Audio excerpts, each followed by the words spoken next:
Alrighty, we are here with Jamila Musayeva, a name that I didn't even have to practice just because I know it so easily. Jamila, so excited to have you on. Thank you so much for joining. The certified etiquette coach, etiquette consultant, YouTube extraordinaire. Jamila, how are you doing today? So excited to have you on. Thank you, Max. Thank you for having me. I'm super excited for the talk we're about to have. Of course, of course. Well, we put a lot of pressure on it now, so it's got to be the best talk ever. But no, just blown away when I came across your story. I think it's so cool. Well, first of all, like it's so hard to stand out on YouTube, and whenever somebody finds like a very specific area and is able to blossom there and show their expertise, I think it's always impressive, and it just pumps me up. But then also personally, I can use a lot of help from the etiquette standpoint. So this is going to be a consulting session for you too. but but before we get to the etiquette stuff, so I know that you actually know several languages. How many languages would you consider yourself fluent in? I would say fluent in maybe five. So And that what would are the be English, Azerbaijani, Russian, Spanish, and French. Those are five that I can really easily converse in. And then you can add into that Turkish, which I can understand and speak well because it's similar to Azerbaijani. You can add it German because I used to study it and I used to be very fluent, obviously forgotten over the years. And I'm currently learning Arabic, which is a struggle, but I understand better than I speak. Muy bien. Muchas gracias. Entonces, no, I only know un poquito, but I've always been fascinated by languages. First of all, congrats on knowing that much. I've always said like learning a new language is like adding layers to your brain, and that's so you have many layers to your brain. So congrats on that. Felicidades, felicitones. I forget it. Felicidades. Espanol. Quizás. So what made you interested in the first place in learning so many different languages? Well, I grew up in Azerbaijan, which is a very small country. And growing up here, I already had to speak or learn my own language, which is Azerbaijani, and also Russian because we were part of Soviet Union. And when I was born in 1991, Soviet Union had just fallen apart and Azerbaijan regained its independence. So my parents spoke Russian, everyone around me spoke Russian. So I was already bilingual as a child. And then obviously my parents added English because, they knew there's a future with that language. And I think when you are born in a country that is quite small and used to be under someone's regime, it's natural that you are drawn to learning other languages and cultures, because obviously there are very few people that can converse with you in Azerbaijani, but there's so many people that you can talk to in English. So I've noticed also that when I was in college in US that very few Americans really felt the need to learn any other language because everyone spoke English. So I think that was probably the main reason, and also my natural tendency or inclination, my desire to learn about cultures and languages in general. I used to be very good, and still I think I'm quite good with accents, quite good with like imitating languages, and to me it's like music. I think it's just also a personal love for languages. But I do now practice that with my little kids. So my daughter is 9, my son is 6, and at that age already they are like they're good conversation level in 4 different languages. And I'm adding a new one this year, so we'll see.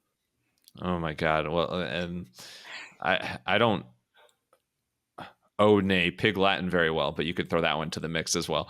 But that's just super impressive. But I always go back to with languages like it's really tough. Like it's one thing to start to learn the basics, but to actually get to that level of being fluent and like starting to like dream in different languages like that's a whole nother ballgame.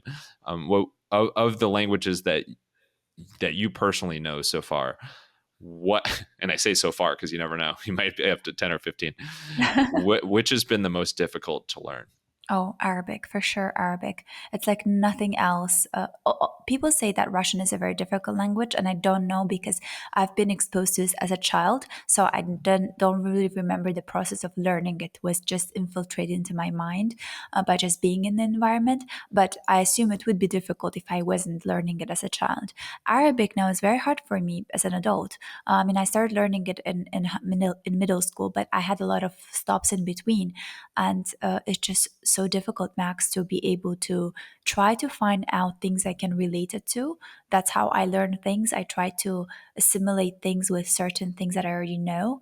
But this one is just out of this world. But I love it so much that my, I think, love for the language keeps me going. Otherwise, I would have given up. What is it? Can you give an example? Like what's so different about it compared to some of the other common languages?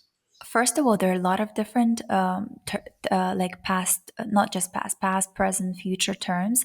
There's a lot of male feminine, like, it's Jamil for a guy, Jamila for a woman, which is a lot similar, like in Spanish, it would be bonito and bonita. But there's also like a lot of the way that the sentence is structured. It's very complicated than, a Spanish would be. Mm, Also, like some, for example, one of the examples that I always give is so weird. I think it's from, if you say something from 2 up to 11 in Arabic language, it's plural, and then after 11 it's again singular. And I was like, Mm. but why? It makes no sense. Like, there's no logic behind it, but it's just like that. So it's very difficult to remember, like, female and male versions. It's very difficult to remember when it's singular and when it's plural. So also, like numbers, you don't say like 76, you say 6 and 70. So it's really like, you really have to always be on your toes. And I don't know, it's just complicated for me. Maybe again, I'm saying I'm an adult learning it, so now it's more difficult for me, but who knows? It's one of the most Yeah. difficult languages for sure. Yeah, I'm totally thrown off by the 11 thing. Like I always think about that with like um forms of measurement. Like the US has like what we're used to, like feet and yards and things like that. And then even like the way we do our clocks, like the AM PM, not the, Mhm. 24-hour time and all that. Like it's normal for us, but I feel like for so many countries around the world, it's like, why would you do like 12 inches? Like, what's the point of that? It's like, so from the Arabic standpoint, so the 11 is funny, but I am curious how old were you when you learned English?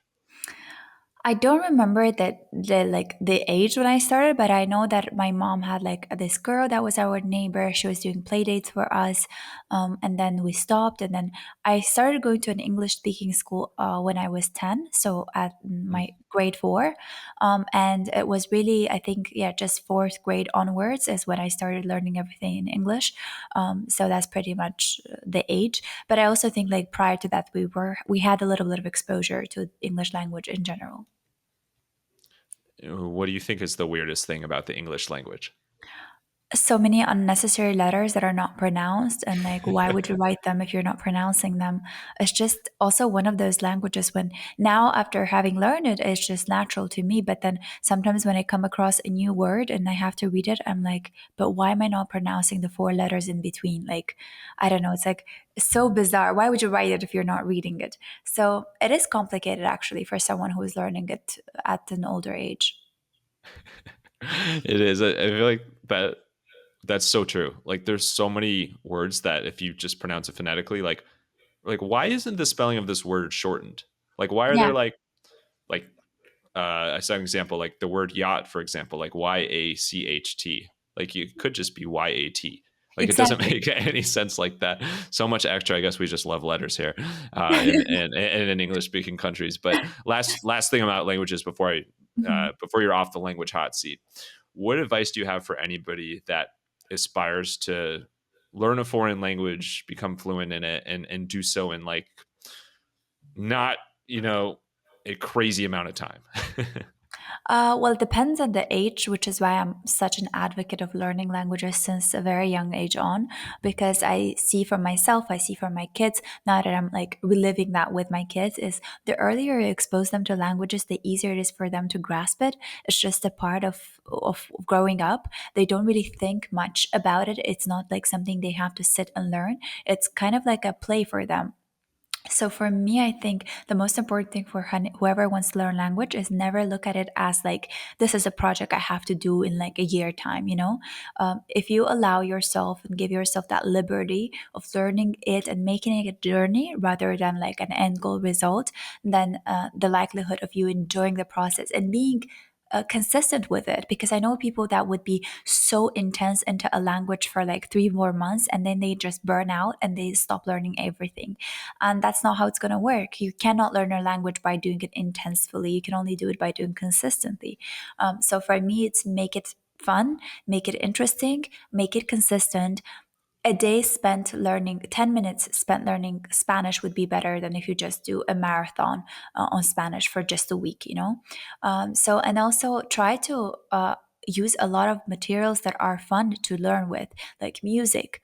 Movies, TV shows, something that can get you hooked. You know, a lot of people are now learning Korean really well because of Korean drama, because they're watching it, and obviously the language is just in their mind.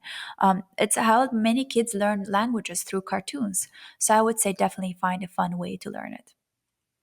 Yeah, after watching and loving the movie Parasite, I'm feel fluent in Korean too. So, Wow, no, I'm are just you? kidding. No, I'm kidding. I'm kidding. But those are great tips, and actually, it kind of relates to what people say about like teaching your kids to ski. Like if you teach them to ski at an early age, then it's like easier. You know, get them on skis while they're young, and then it becomes easier. That's something I kind of missed out on as a kid. But my wife's family is huge on that. So really, really, really cool stuff.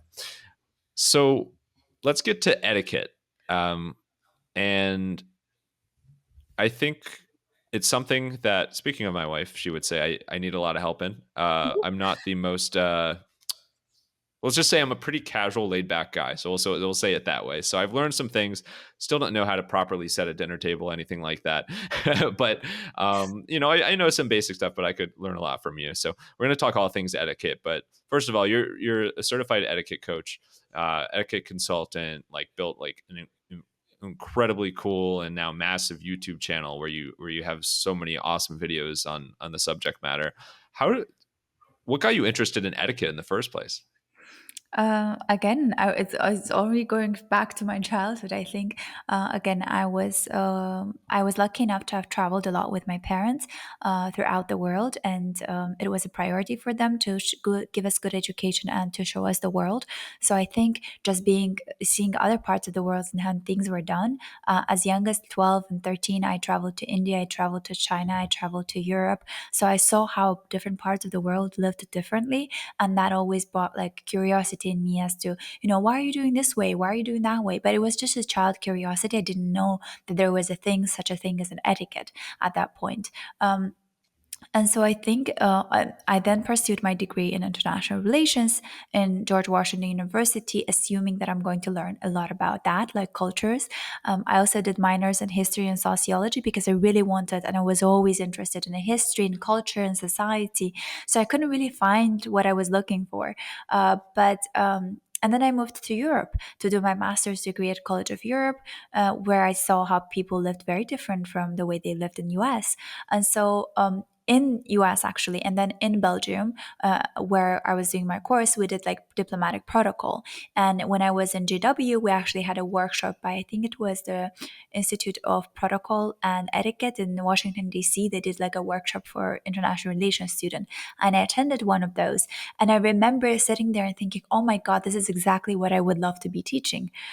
So fast forward, I came back to my country, got married, and I started working at Azerbaijan Diplomatic Academy, where I thought I want to do some courses on etiquette because all these kids are so good with academic studies, but they're not very well equipped in soft skills like how to present themselves, how to speak elegantly or, eloquently, how to present themselves, how to sit at a table. So I really wanted to teach them that. And that's basically what sparked my interest to go and Google for courses and becoming an etiquette consultant, which is what I did. And I landed a course in UK. And ever since coming back from that course, I've been just teaching etiquette and doing it internationally through in-person and online workshops as well, and also my pre-recorded online courses that are available on my website. So, and also wrote 3 books on etiquette that I can then learn etiquette together with my students from. So these are just like course materials for us. Well, congrats on everything. It's pretty cool that you found this passion area and then you've turned into like, all right, now I'm certified. Now I'm an author. Now I'm, an expert, have all these amazing videos on it. So you really went all in on your etiquette passion, which is pretty good etiquette, if I must say so myself. But speaking of the word etiquette, like I vaguely know what etiquette is, but I feel like Mm. there's so many different subcategories within it. Like what are, for somebody who's not as familiar, like what would you say are the most common areas of etiquette that you consult people on? So I would say etiquette. When people say etiquette, they immediately just think of table manners. It's like dining manners, how to sit at a table. That's the biggest part of etiquette, I would say, and the one that you get to see so most evidently because we all sit to eat. We all sit at a table to share a meal, and so these are the parts of our life where we get most to expose our skills and show off in a way. So I would say definitely table manners is one of them. But everything starting from your grooming to the way you get dressed, to the way you style yourself, to the way you understand dress codes, to the way you present yourself, do introductions. So everything that's just basically how you live your life, mostly professionally but also socially. So it's just how you present yourself to the world, how you speak, how you hold yourself, how you hold your items, how you walk, how you stand, how you pose for pictures, handshakes, greeting forms, business etiquette. So gift giving across the globe, across cultures is very different. It's very etiquette is just basically, I would say, sort of like a guideline for life, social life. That you step in once you're out of school, because in school you could be as casual as you want to be. In school you can just wear your PJs and come in Uggs if you wish, because no one is going to tell you that it's not right to do so. But once you're out and you're in a professional world and you're socializing, you're going to networking events, you're doing these interviews, you're now in the realm of a real world, like adult world. And that's where etiquette comes very handy. And on my YouTube channel, in my bio, I mentioned how my channel is education beyond classroom, because these things are some of us are lucky to be taught this by our parents at home, by looking up to our immediate family members or a mentor that you may have as a child. But there are so many people that never got a chance to study this or never had an example to look up to. And let me tell you, Max, that these courses are very pricey. Generally, etiquette courses around the world, there are very few schools that are still existing, and they're quite expensive. So it's very difficult for people to access this information. And some of the books on etiquette are very outdated. A lot of these rules no longer apply. So my idea of launching the channel was to be helpful to people that can't necessarily access it for money, and that might be stuck somewhere in life and have to go to meet their in-laws for dinner, or maybe prepare for a job interview, whatever it might be. So I have these videos that they can find online and prepare themselves for an actual interview.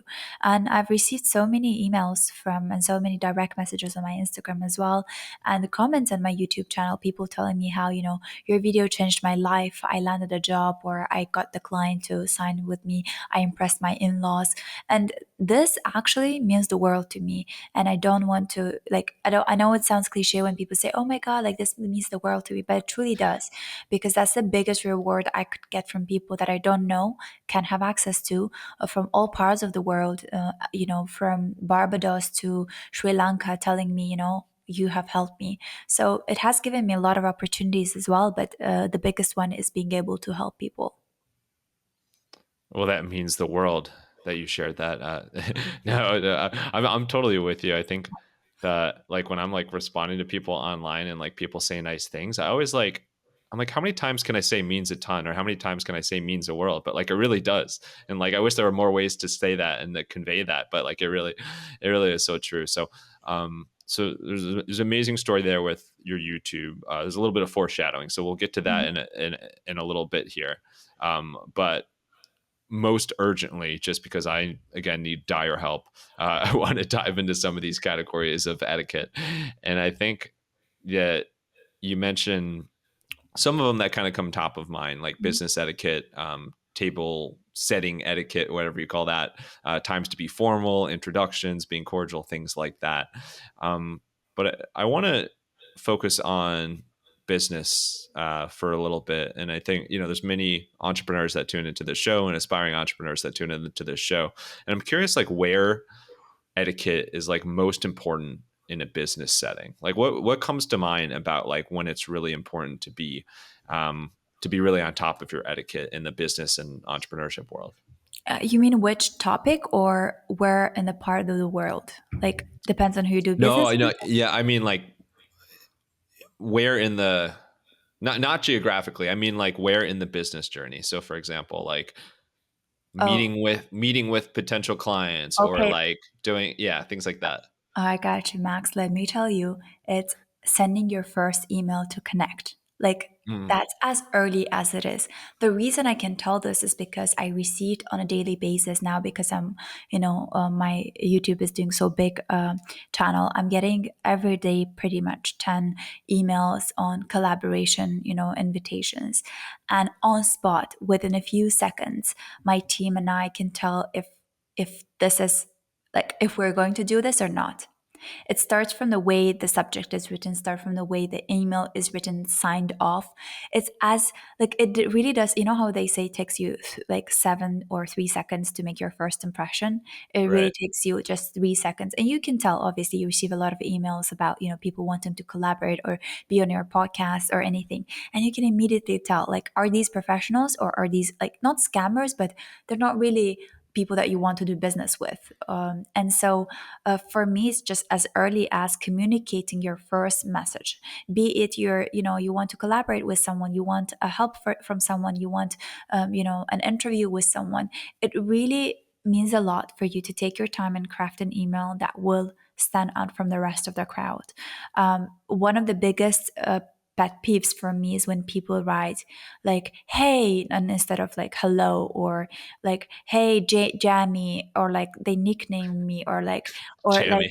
yeah, I'm like, what? Like, is this for me? Or like they would write, "Hey, honey, we have a great idea to collaborate with you," and I'm like, honey, like Mm, this is not, I understand you want to be like friendly with me and this is like maybe a makeup brand and you're all these like, there's this tone to your brand, but you don't address someone you're meeting for the very first time or sending an email for the first time by going, "Hey, like honey, hey lovey." That's not how you address a person. So for me, it's really about these little details that tell me a lot about how you handle your work. Another thing is I hate when people send off immediately voice notes on DM.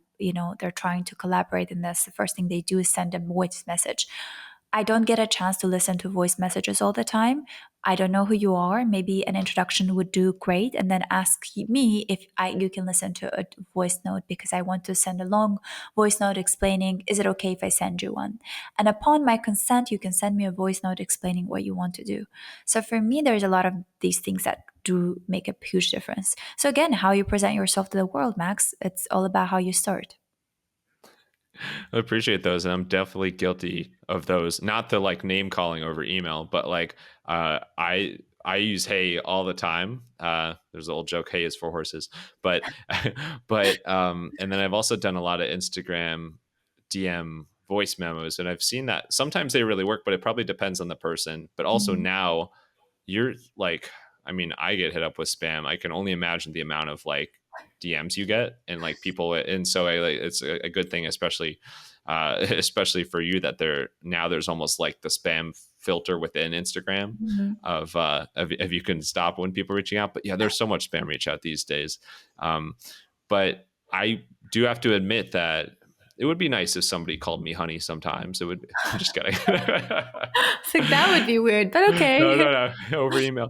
No, no, no. No, I never get that over email. It's strange, but I think those are really, really good tips. I think email. It's like there's so many forms of communication these days, and the world's always changing with that. But like email has always been a mainstay, and you're right. That first impression is crucial. And I'm the same thing with potential podcast guests. Of like, yeah, you can tell within seconds if it's somebody worth talking to more, or it's like, all right, this is, like they didn't even pay, like they don't know anything about the show or anything, like they didn't do any research or they weren't nice or didn't call me honey.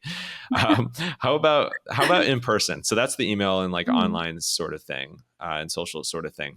What about in person? So like if you're having a business meeting with like a new potential client, for example, what are some things to keep in mind in person, like body language, like in person etiquette, when you do meetings like that?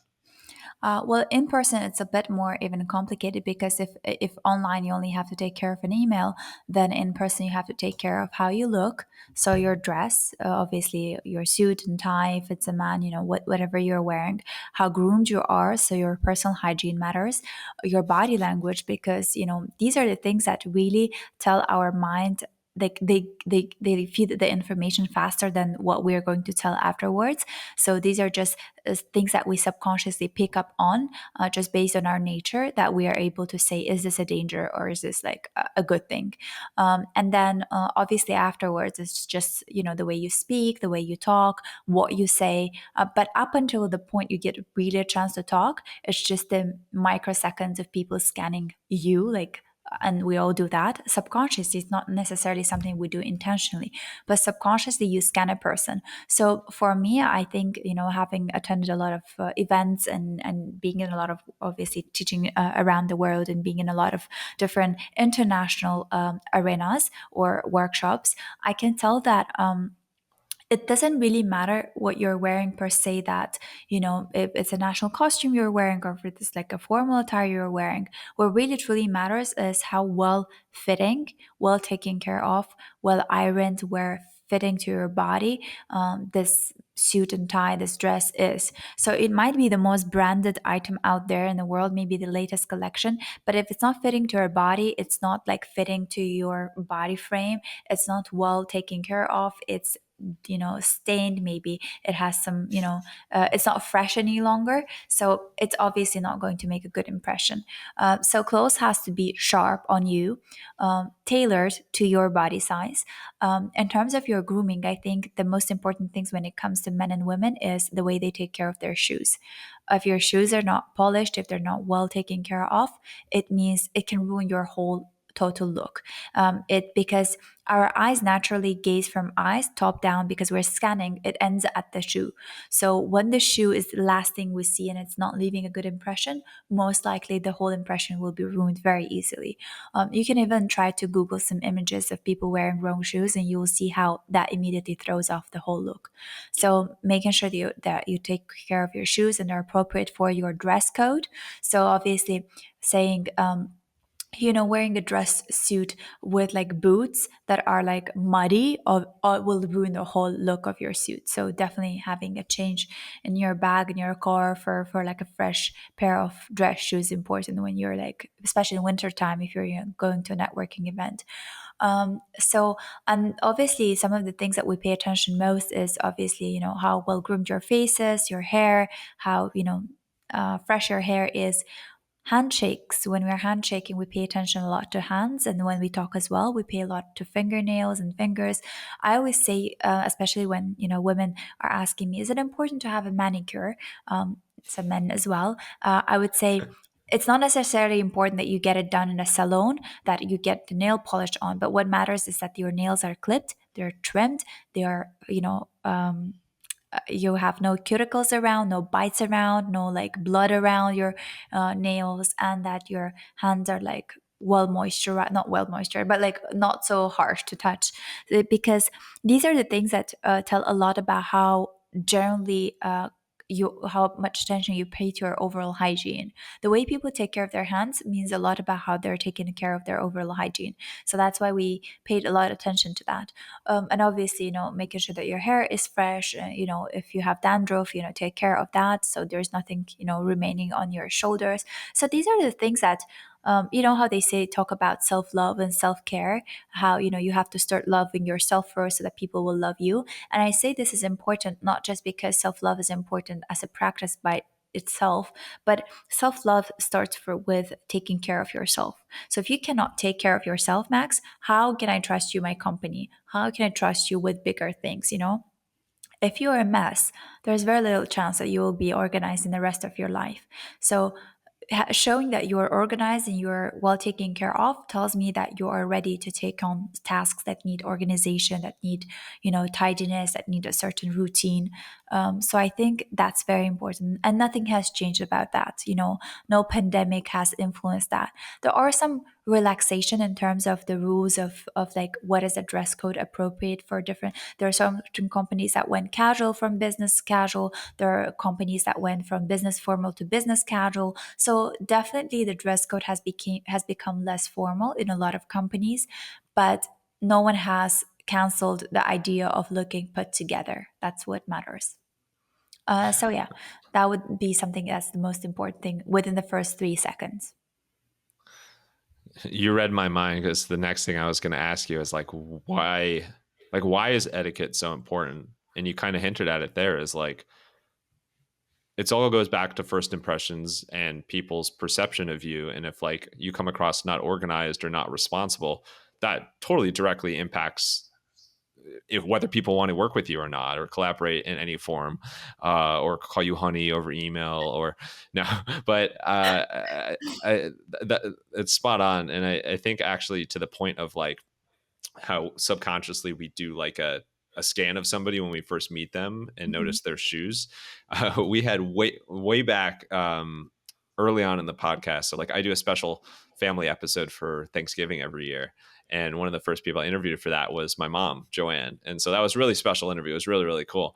But one of the fun, like random stories she told was how one time at our house, growing up, I guess she had like a handyman or maintenance person over, and the guy took his shoes off and he had like a giant hole in his sock. And Oh. she like she's like, I'm not like a picky person or anything, but like I couldn't I couldn't work with him after I saw the hole in the sock. I was like, this isn't going to work out. So it's still that story always sticks with me to this day. But do you see how even being a handyman, like being a maintenance person, like the first impression, you obviously if you have a hole in your sock, that tells me a lot about, how you take care of yourself. And so how can I really trust you with fixing my home if you can't fix yourself?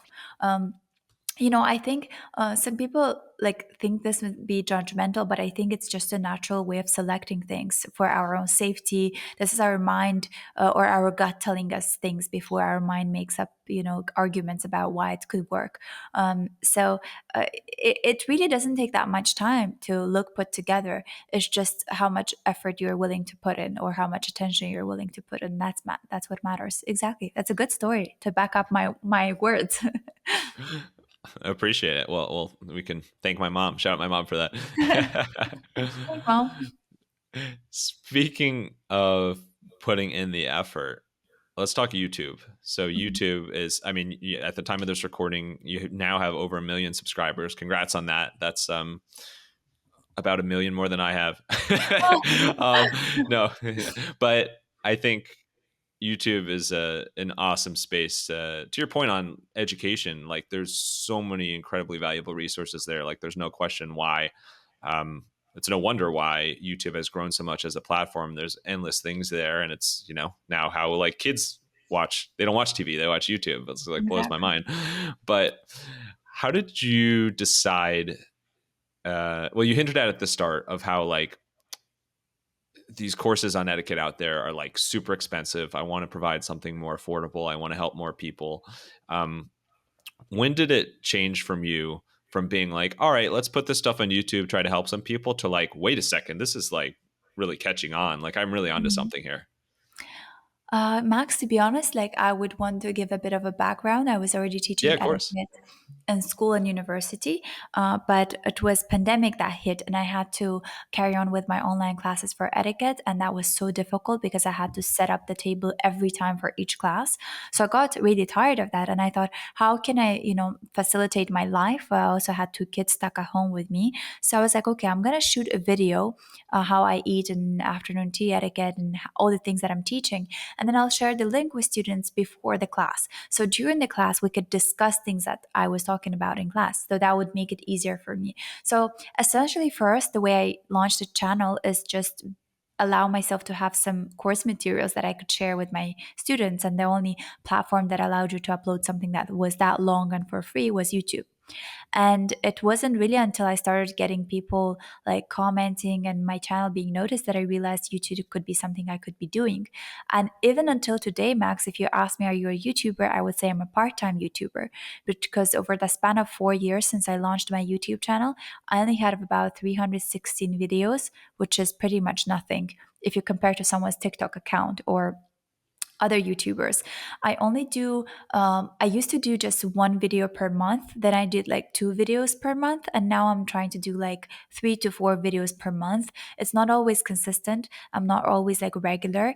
And with that, and to be honest, I still think that, so my channel was just a resource for me that ended up being a resource for others. And now I just feel accountable to my audience that I provide them with good quality educational videos that could be about lifestyle or inspiring someone to learn languages or inspire someone to take care of their skin or, dress a certain way or like not a certain way, but like dressing tips that I have for them because those are things people ask me to do.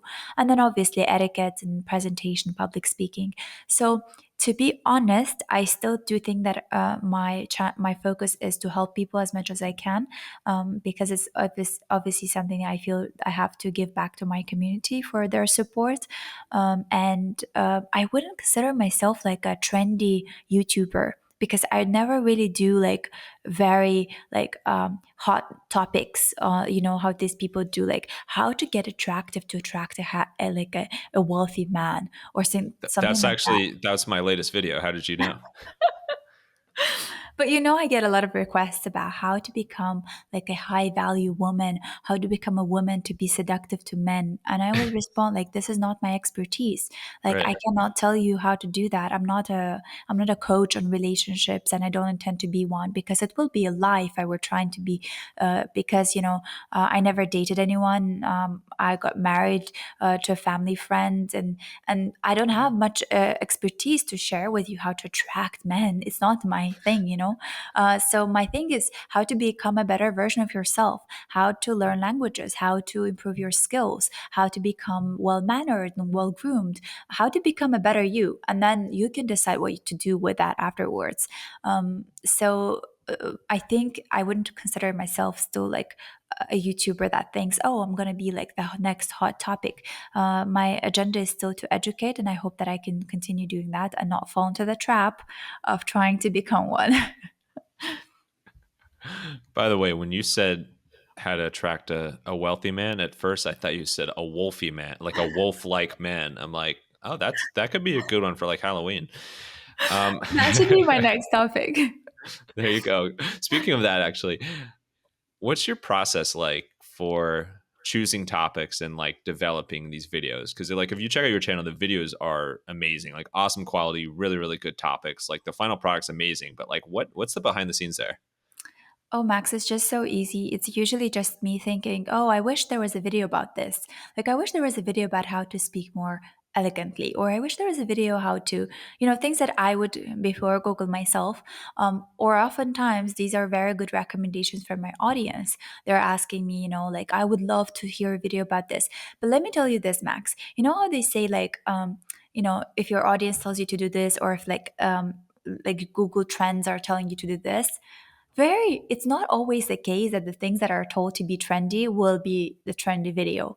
There was a video that I did on elegant hand gestures. No one asked me for that. There isn't not such a thing on Google that people are searching like elegant hand gestures. And it's one of the 5 top videos that I've done.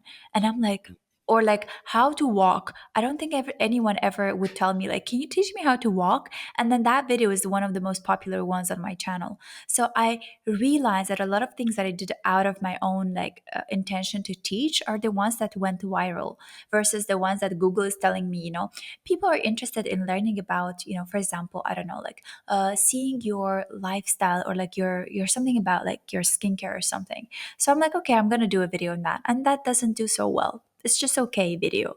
And then I realized that, I tell to everyone who wants to do content is just do content that you would be searching yourself or create things that you would be willing to buy yourself. So at least you wouldn't feel guilty or like you wouldn't feel bad for it not doing well. Even when those videos are not doing well, I'm like, it's okay, because I wanted to do it rather than, having some trends tell you what to do and then it doesn't end up being well. So definitely listen to your gut feeling. or your gut mind, whatever you call it. Gut in mind. That video on how to walk must be the most searched video by toddlers as they're learning to walk. So, On heels. and On and heels. I, and I didn't exactly. That's quite the image there. And I didn't butcher my words when I said that at all. Incredible. No, but there's a really good lessons there. Is like make content that you're curious yourself about, and then also make content that your audience is asking you for. Like those are like you'll never run out of ideas there. Absolutely. So that's a phenomenal formula that's worked for you. Looking back now, I know it's still pretty early relatively in your YouTube journey, but looking back now at like the explosive growth you've seen and subscribers, videos, quality, everything there, what advice do you have for any fellow YouTuber out there? I always sound funny. It sounds funny saying YouTuber. Any fellow YouTuber or aspiring YouTuber out there in terms of the best way to grow your channel over time? I I always find it difficult to answer this because I didn't have a team, I didn't have a strategy. It was just a videographer, me, just the two of us, and now his sister has joined the team, so she's the editor. I don't have any like strategic planners that would like think of caption or the whole team behind it, and maybe unfortunately because maybe that would boost my channel even more.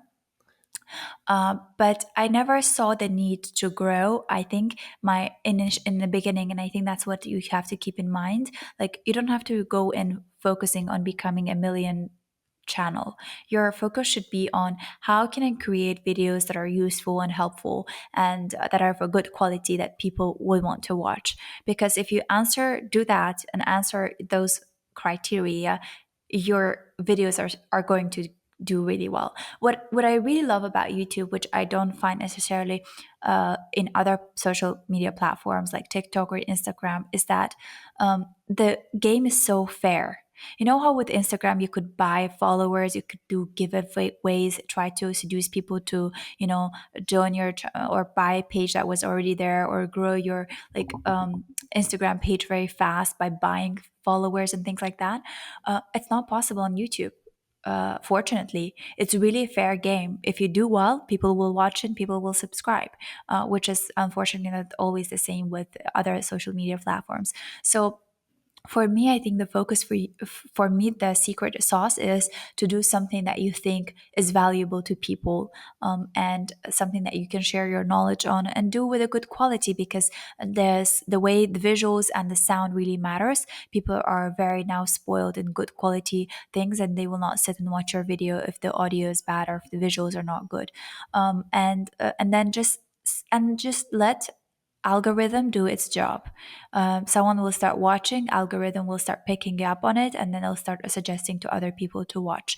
And if you get if you really get into the mindset of like, how do I grow fast, like I need more viewers and things like that, you'll get lost in the process, and most likely you'll just give up because it doesn't happen fast. It's not like the overnight fame that you have on Instagram or TikTok, how fast one video can shoot. It's not the same on YouTube.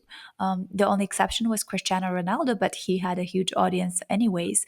But otherwise, all other YouTubers, if you watch the history of any popular YouTuber, they started for like 10 years and they only started seeing growth in like 3-4 years into the channel. I was lucky enough to be able to grow within 4 years. And I think that's hugely thanks to pandemic. People had nothing else to do. They were stuck at home. YouTube really spiked. And that's when my channel appeared. I think pandemic really did me a justice. Well, speaking of value, let's wrap up with something that has absolutely zero value. Let's wrap up with some rapid fire Q&A. You ready for it? I'm ready. All right, let's get wild and let's get etiquette. Mhm. By the way, you should do a partnership with the state of Connecticut because it has etiquette in the name. I just realized that. So there you go. Used to live there for a few years. Shout out to Connecticut, please. Connecticut with the French spelling. Yes. Yeah. All right, let's get wild. You are a co-founder of a fitness gym for kids, which I think is super cool. Mhm. What's the biggest thing that you've learned from that entrepreneurship and kind of unique business experience? That is very tough Yeah. to because you have to satisfy like if your client is not just a toddler, your client is parent and toddler, and that could be a lot of discrepancy. A child might like, the adult might not like, or the other way around, and it's really hard because your client is not just one person. And also that it's a very because it's a niche industry, it's very hard to like educate people on the importance of it. So education should come prior to the actual business. Very few people understand the need to start early with physical education. So yeah. My wife Dana is a teacher, and so I get that like from her all the time. It's like, wait a sec, it's like obviously you're teaching the students, but the amount of emails she gets from parents is unbelievable. It's like the kids and the parents. So I'm sure you see that all the time too. What is something really, really, really, really, if I could pronounce it, really, really cool about Azerbaijan that maybe a lot of people don't know? That we are a super tolerant country, and I mean it. We're not just talking tolerance; we're living tolerance, and we have always been. We are very like very accepting of foreigners and guests. We're very hospitable. We love having people over. Hospitality is probably the number one thing for people here. And by tolerance, I mean like we've never had racism. We've never had like religious violence or anything like that. We have our own indigenous Jewish population that lives here. They're called Mountains Jews, and then we are the only Muslim country where Jewish and Muslim people coexisted ever before before it became a thing, and there are so many religious minorities, so many ethnic minorities living in Azerbaijan. So I think hospitality, tolerance, quite liberal country for, we're a Muslim country, but we're very secular.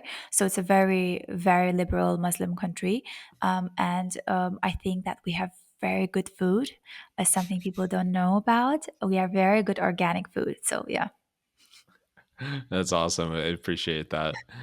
What's a weird? I call them weird talents. It could be a weird talent or a party trick, like something that you're really good at, but it doesn't really impact your business. It's just, wow, I'm really good at this. I dance really well. I'm a good belly dancer. Belly I dancing. I belly dance, and I'm a very good dancer, I would say. But unfortunately, I'm not on TikTok, so I can't. I mean, I am on Ah, TikTok, but it's not me.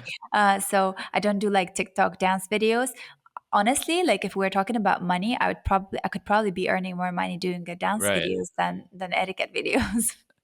Oh my god.